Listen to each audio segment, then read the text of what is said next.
Nigeria, the giant of Africa, a land of over 200 million people, rich in culture, diversity, and history. But before there was a Nigeria, there were kingdoms, empires, and peoples whose stories stretch back thousands of years. This is the complete history of Nigeria, from the ancient civilizations that shaped her soil to the modern nation that stands today. Long before the world heard the name Nigeria, powerful civilizations thrived across this vast land.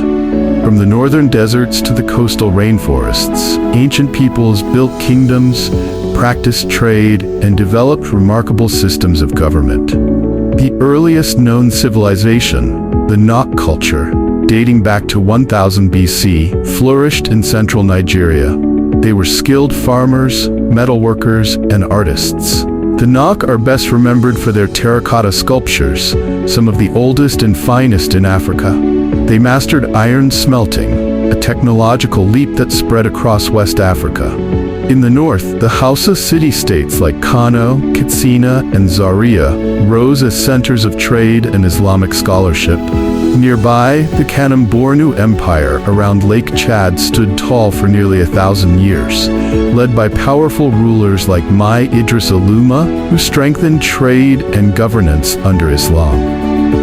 In the southwest, the Yoruba people built flourishing kingdoms. The Oyo Empire, known for its cavalry and administration, extended its influence deep into the savannah. At Ile-Ife, considered the spiritual heart of the Yoruba, artisans created lifelike bronze and brass heads that still amaze historians today. Further south, the Kingdom of Benin stood as a beacon of order and art. Its ruler, the Oba of Benin, governed through a sophisticated bureaucracy. Benin City had wide streets, moats, and art, so advanced that Europeans marveled when they first saw it. The famous Benin bronzes remain a testament to that civilization's brilliance. In the east, the Igbo people organized themselves in acephalous societies, without kings. Instead, they ruled through assemblies and councils, valuing equality and community. The Kingdom of Nimri became a spiritual and moral center, emphasizing peace, justice, and purity. From the Tiv, Nupe, and Jukun to the Efik and Ibibio, many other peoples built thriving societies long before colonial contact. Trade routes, culture, and religion connected them all in a web of African civilization. The 15th century brought a new power to Africa's shores, the Portuguese. They came seeking gold, spices, and later slaves. The Transatlantic slave trade began, one of the darkest chapters in human history.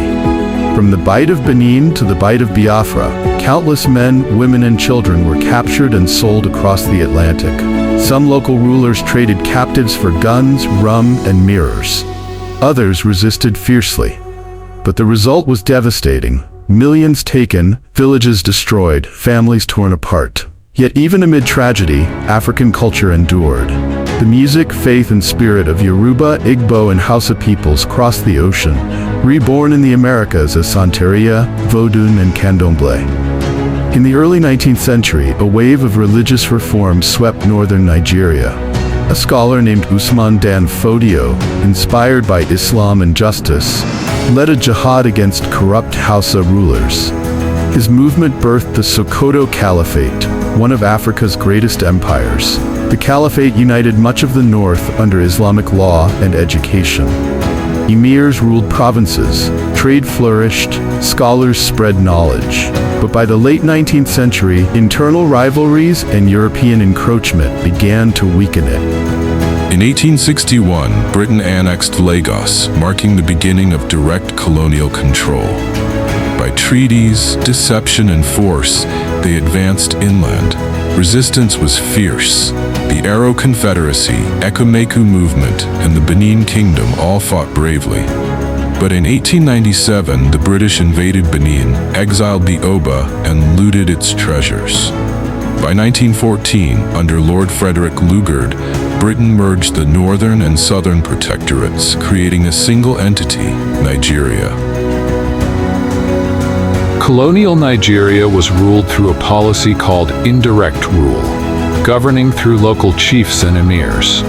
This system preserved traditional authority in the north, but created tension in the south, where people resisted imposed chiefs.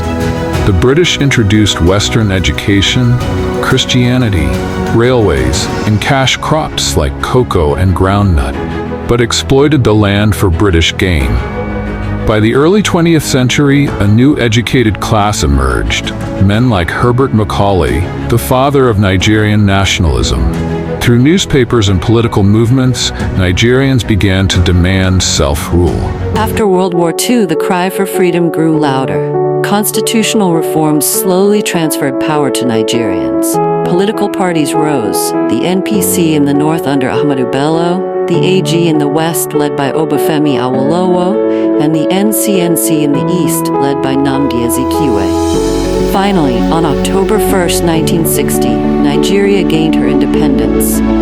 Sir Abubakar Tafawa Balewa became Prime Minister, and Dr. Nnamdi Azikiwe served as Governor General. 3 years later, Nigeria became a republic.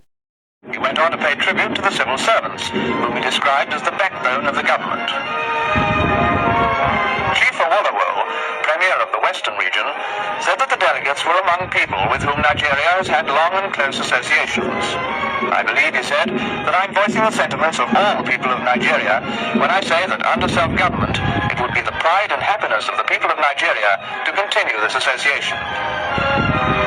Dr. Azikiwe, Premier of the Eastern region, said we should be optimistic about the outcome of this conference. A reason for saying this is that the concrete expression given to British colonial policy, as applied to the Sudan, Ghana, Malaya, and Singapore, has made it more fully believed in and appreciated, because we are living witnesses of these visible and tangible examples.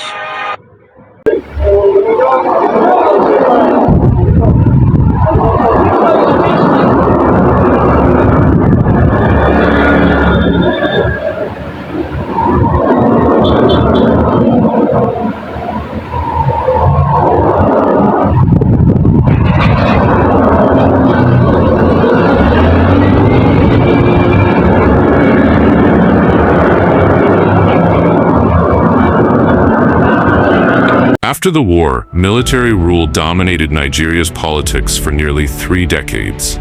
Generals came and went, from Gowon to Murtala Muhammad, from Buhari to Babangida, and finally Abacha. Coups, corruption, and unrest filled the years. Yet through it all, Nigerians never stopped dreaming of freedom. In 1999, democracy returned, and Olusegun Obasanjo became the first president of the Fourth Republic. After the war, Nigeria entered an era of military dominance. Leaders like Gowon, Murtala Muhammad, Olusegun Obasanjo, Buhari, Babangida, and Abacha shaped its turbulent politics. Oil was discovered in commercial quantities, and Nigeria became rich, but corruption and mismanagement followed. Economic crises, repression, and coups defined the era. In 1993, the freest election in Nigerian history, won by Moshood Abiola, was annulled by General Babangida. Under General Sani Abacha, Nigeria faced dictatorship, sanctions, and fear. Abacha's sudden death in 1998 opened a new chapter. In 1999, democracy returned. Olusegun Obasanjo became president under the new Fourth Republic. Nigeria began rebuilding its institutions, attracting investment, and regaining its voice in Africa. But challenges persisted: corruption, poverty, and the rise of Boko Haram terrorism in the north. Leaders like Umaru Musa Yar'Adua and Goodluck Jonathan faced these struggles with varying success. In 2015, Muhammadu Buhari returned as president through democratic elections, the first in Nigerian history. The people's voice was heard. Nigeria today stands at a crossroads, blessed with talent, natural wealth, and culture, yet burdened by corruption, insecurity, and inequality. But across the nation, a new generation is rising. Tech innovators, artists, activists, redefining what it means to be Nigerian. From ancient kingdoms to modern democracy, Nigeria's story is one of resilience, struggle, and hope. A nation still becoming, still striving, united in diversity. This is Nigeria.